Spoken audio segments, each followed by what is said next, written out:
নতুন একটি রেসিপি নিয়ে হাজির হলাম আবারও। আসসালামু আলাইকুম এভরিওয়ান। আজকে আমি আপনাদের সাথে শেয়ার করব চুলায় তৈরি একদম ওভেনের মতো দেখতে এবং সুপার সফট ভ্যানিলা স্পঞ্জ কেকের পারফেক্ট রেসিপি। কেকটি তৈরি করার জন্য প্রথমে একটি মিক্সিং বোল নিয়ে নিলাম। মিক্সিং বোলে নর্মাল টেম্পারেচারে থাকা ডিমের সাদা অংশ নিয়ে নেব। আর ঠিক এভাবেই ডিমের সাদা অংশগুলো নিয়ে ডিমের কুসুমগুলো আলাদাভাবে রেখে দিবেন। আপনারা দেখতেই পাচ্ছেন এই কাজটি আমি কিভাবে করছি। আর এই কাজটি খুব সাবধানে করতে হবে যেন ডিমের সাদা অংশের সাথে ডিমের হলুদ অংশ মিশে না যায়। আর অবশ্যই যেই বাটিতে ডিমের মেরানটি তৈরি করা হবে সেই বাটিটি যেন শুকনো থাকে। আর এখানে আমি 4টি ডিম দিয়ে কেকটি তৈরি করব।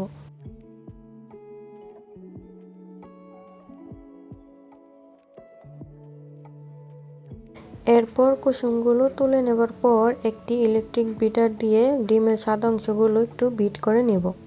ডিমের সাদা অংশটিকে মিডিয়াম স্পিডে বিট করে নিতে হবে।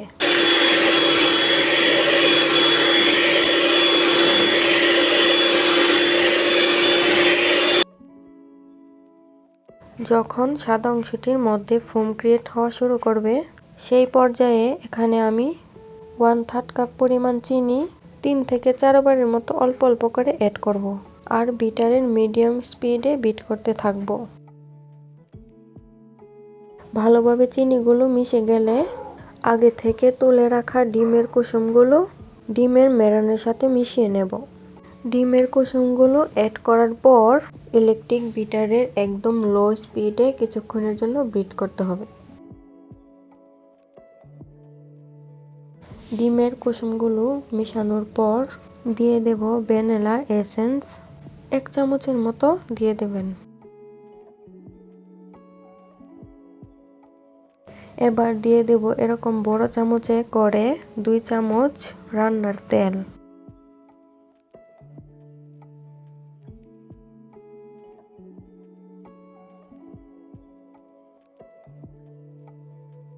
তেল অ্যাড করার পর বেশিক্ষণ বিট করা যাবে না। ইলেকট্রিক বিটারের লো স্পিডে 20 থেকে 30 সেকেন্ড বিট করতে হবে। তেল দেওয়ার পর বেশিক্ষণ বিট করা যাবে না, না হলে ডিমের মেরানটি বসে যেতে পারে। এরপর শুকনো উপকরণগুলো মিশিয়ে নেব। এখানে আমি 1 কাপ ময়দা নিয়েছি। এরপর দিয়ে দেব বেকিং পাউডার। এখানে আমি লিহামা বেকিং পাউডারটি ব্যবহার করছি। এখানে আমি 1 চামচ বেকিং পাউডার অ্যাড করছি। এখন শুকনো উপকরণগুলো একটু চেলে নেব। চেলে নেবার পর শুকনো উপকরণগুলো ডিমের মেরানের সাথে মিশিয়ে দেব।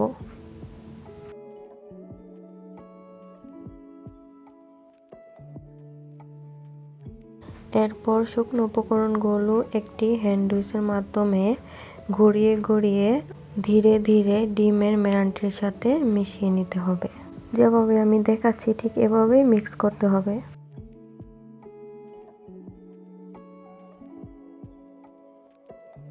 শুকনো উপকরণগুলো মেশানোর পর ব্যাটারটি ঠিক এরকম হবে। আপনারা দেখতেই পারছেন ঠিক এরকম ঘনত্বের ব্যাটারটি তৈরি হবে।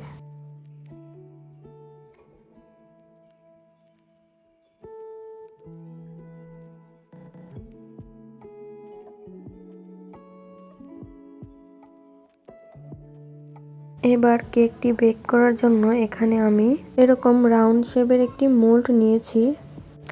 এরপর মোল্ডের মধ্যে সামান্য একটু তেল দিয়ে দিচ্ছি।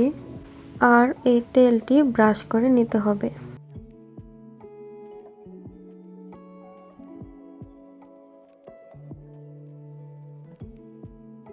এরপর মোল্ডের সাইজে কেটে নেওয়া মোল্ডের ভেতর এরকম একটি কাগজ দিয়ে দিচ্ছি। আপনারা চাইলে এখানে বেকিং পেপার ব্যবহার করতে পারেন। আপনাদের কাছে বেকিং পেপার না থাকলে আমার মতো এরকম নর্মাল কাগজ কেটে বসিয়ে দিতে পারেন। এবার এর মধ্যে আমি সম্পূর্ণ ব্যাটারটি দিয়ে দেব। ব্যাটারটি দেওয়ার পর একটি কাঠি দিয়ে এরকম ভাবে নেড়ে দেব।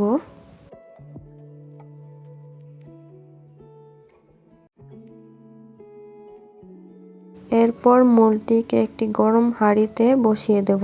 30 থেকে 40 মিনিটের জন্য চুলায় মিডিয়াম আঁচে বসিয়ে দেব। 30 মিনিট পর আমাদের কেকটি সম্পূর্ণভাবে তৈরি হয়ে যাবে। দেখতেই পারছেন কেকটি কত সুন্দরভাবে ফুলে উঠেছে।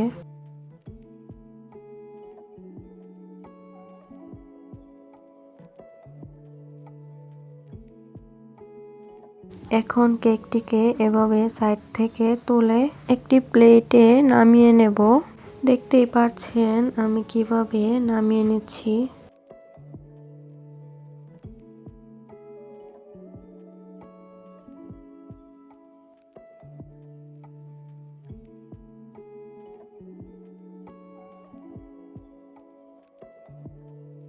এই তো তৈরি হয়ে গেল ঘরে তৈরি খুব সহজেই ওভেন ছাড়া ভ্যানিলা স্পঞ্জ কেক।